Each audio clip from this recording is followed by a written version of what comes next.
Fala galera, aqui são os meninos de Fora da Vila mais uma vez. Eu sou o Carlos. Eu sou o Danilo e hoje nós vamos fazer aquele tradicional pré-jogo para Santos e Ceará, primeiro jogo do Santos em casa. Os dois times entram em campo amanhã, sábado, às 21 horas. Eu sei que eu falei que era às 19, mas, enfim, 21 horas, então aí o programinha para o seu sábado à noite da pandemia. Não dá mais para sair para balada, né, galera? Então vamos ficar em casa sofrendo.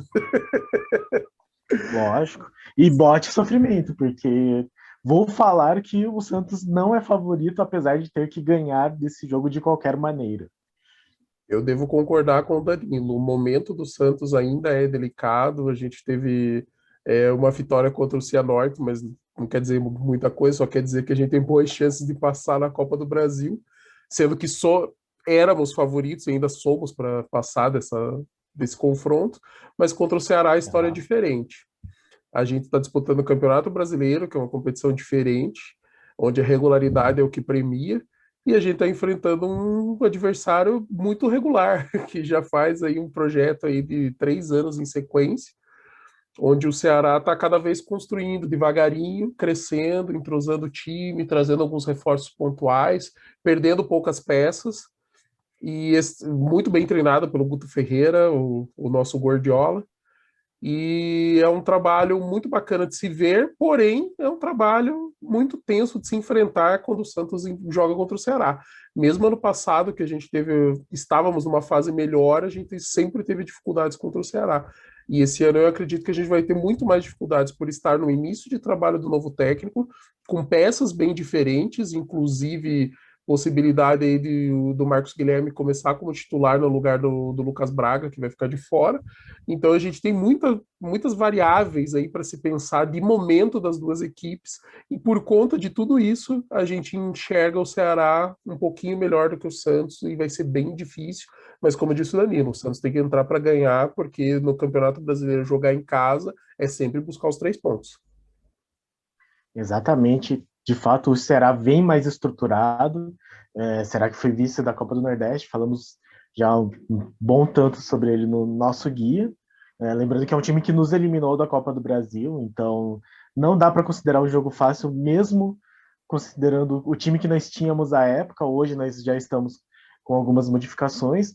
Muito bem lembrado que o Lucas Braga não joga e que o Marcos Guilherme tem despontado como o possível titular aí. Marcos Guilherme, que junto com o Moraes foi apresentado oficialmente hoje, apesar que ele já estava jogando, então muito mais pro forma, fazer aquela entrevista coletiva, e ele falou que se sente confortável como meia e está muito ansioso de trabalhar com o Diniz, aquela coisa bastante convencional, assim, uma entrevista dos moldes padrões, mas entrando ele é um tipo de improviso, né? Então nós podemos esperar assim um time com difícil saber o que esperar do Marcos Guilherme até agora, né? Nós já tivemos aí uma fala do meu amigo atleticano que já não tem uma boa perspectiva do futebol do Marcos Guilherme, e ele vai substituir o Lucas Braga, que se tornou um jogador muito importante para o time.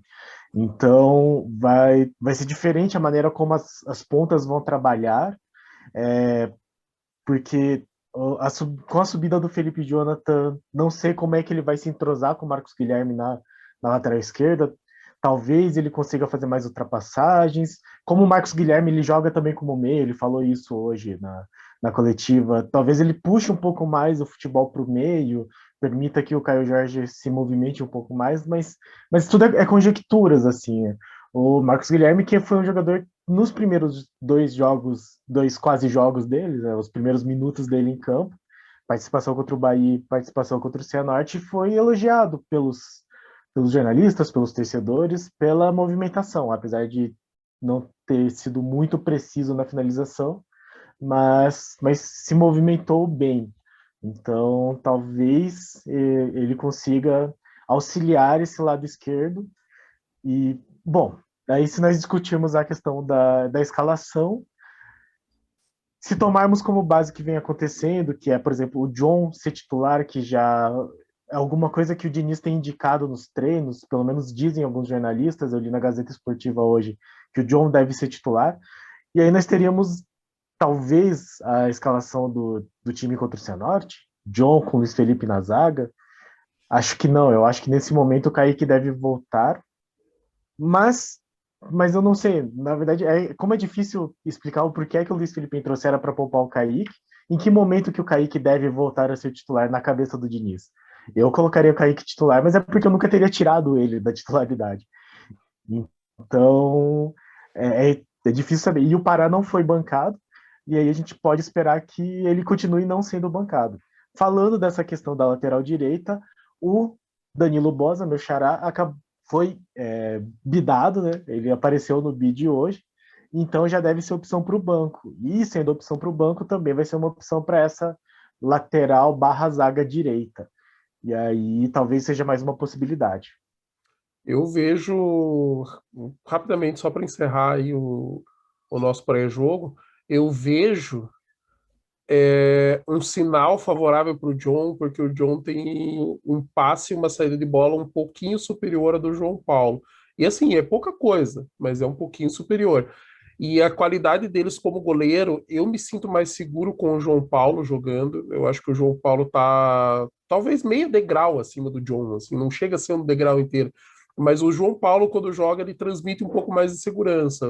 O John, em alguns momentos, ano passado, deu uns sustos na gente e assim, sabe, é aquele cara assim, a gente sabe que ele é bom, que ele tem qualidade, mas, cara, ainda tá faltando um pouquinho, mas se ele não jogar também, ele nunca vai aprender, ou a gente nunca vai conseguir filtrar que ele também não tá pronto para dar o próximo passo. Só tem um jeito de saber, colocando o cara em campo. Então eu acredito que por conta da saída de bola, o Diniz prefere o John por conta do estilo de jogo dele. Eu acredito que o Marcos Guilherme ele tá pensando em colocar ele desde o começo do jogo para se ele precisar mudar alguma coisa, o Marcos Guilherme é mais fácil de você trocar ele de posição, de repente jogar ele mais para o meio e abrir alguém na ponta. Eu acho que ele talvez esteja pensando taticamente, que o Marcos Guilherme jogue em mais posições.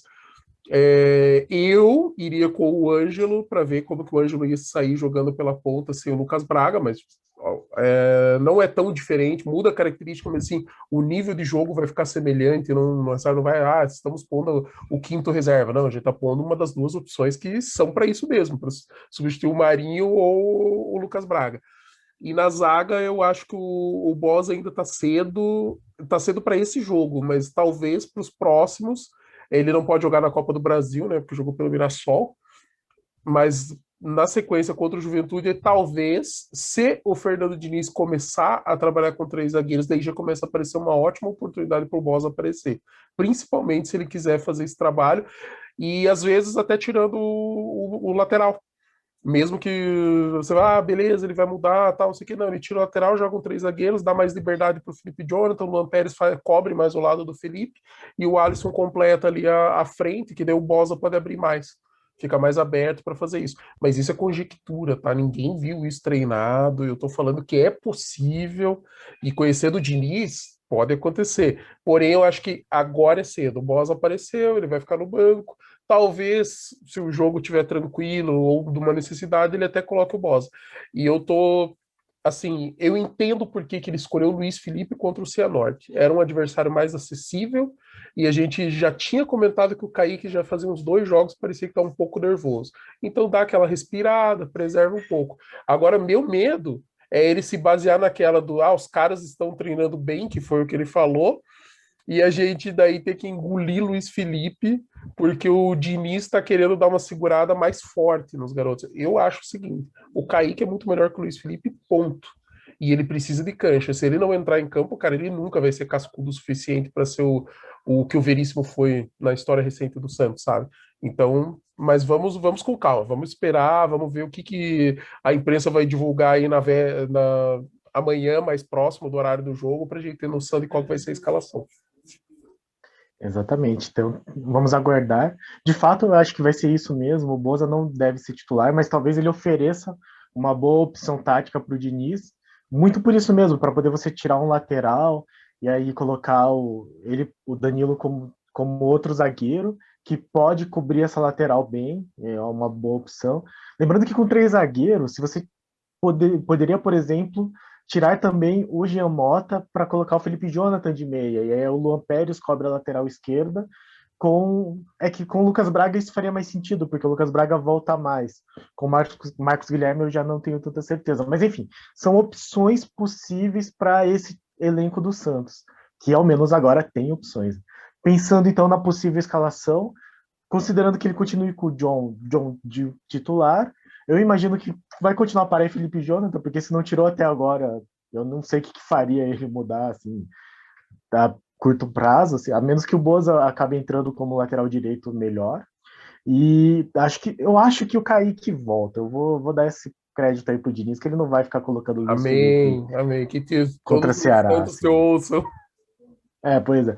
Tá? Eu acho que Luan Pérez e Kaique, mas eu também acho que vai continuar com Alisson Jamota e Gabriel Pirani, o que acaba sendo um pouco ruim, porque o Alisson piora a saída de bola. Por outro lado, o Ceará tem um time mais organizado, então é bom que o Alisson fique lá, por exemplo, marcando o Vina, vai, tipo, acompanhando ele, não deixando ele ter espaço. E aí no Não, ataque deve ser isso: Marcos Guilherme, Caio Jorge e Marinho. Marinho, possivelmente, né? Porque a princípio não teve mais notícias que ele foi substituído e parecia não estar 100% no jogo contra o Cianorte, mas imagino que pela falta de notícias ele deve ser escalado, a menos que surja alguma coisa de última hora. Eu acho que E foi já só que a uma gente. cãibra, Não, viu, Danilo? Pelo que ele esticou a pois é. perna e tal, foi aquele desgaste natural, já deve estar tudo 100%. É ritmo de jogo, né? E aí estamos todos na expectativa do anúncio do Zanocelo. Dizem as fontes, Luca Mussetti, o Diário do Peixe, que ele está. Só falta a caneta, que está tudo certo, mas alguns uns documentos estavam faltando para. Alguma coisa na documentação faltou para ele não ser assinado, não assinar e não ser anunciado oficialmente hoje. Então, como ele não foi anunciado e não está no bid, ele não joga amanhã, mas talvez, se no decorrer do fim de semana ele acabar sendo inscrito, pode ser que ele já jogue contra o Cianorte. Imagino que seja possível. É, é isso aí. Então, pré-jogo, a escalação deve ser essa. Eu também acredito que o Kaique deve voltar. E aí eu já no gol é que tá a maior dúvida do momento. Eu não tenho dúvida de quem que é meu titular, mas a gente está com dúvida de quem vai ser escalado. E esse jogo vai ser importante, como a gente já disse, e vamos torcer, né? Vamos torcer para que tudo dê certo. E enquanto isso, já que você falou do Zanocelo, que é o jogador que está vindo da Ferroviária, a gente tem aí uma notícia não muito agradável sobre as sereias, né, Danilo? Cara, é impressionante como a Ferroviária, como a gente é freguês da Ferroviária, assim, eu fico muito de cara. Tipo, as sereias perderam da Ferroviária ontem pelo placar de 2-1. O nosso gol foi da Bruninha no finalzinho do jogo, assim. E eu não consegui assistir o jogo, eu estava em viagem, acompanhei pelo Twitter, inclusive durante a nossa gravação, e parece que o Santos teve muitas chances, perdeu muitos gols, parou na goleira da Ferroviária e teve uns dois gols, acho que foram anulados por impedimento. E aí eu não consegui ver os lances para poder opinar mais, mas é só isso, assim, a Ferroviária de novo sendo um pé no sapato do Santos, uma pedra no sapato do Santos.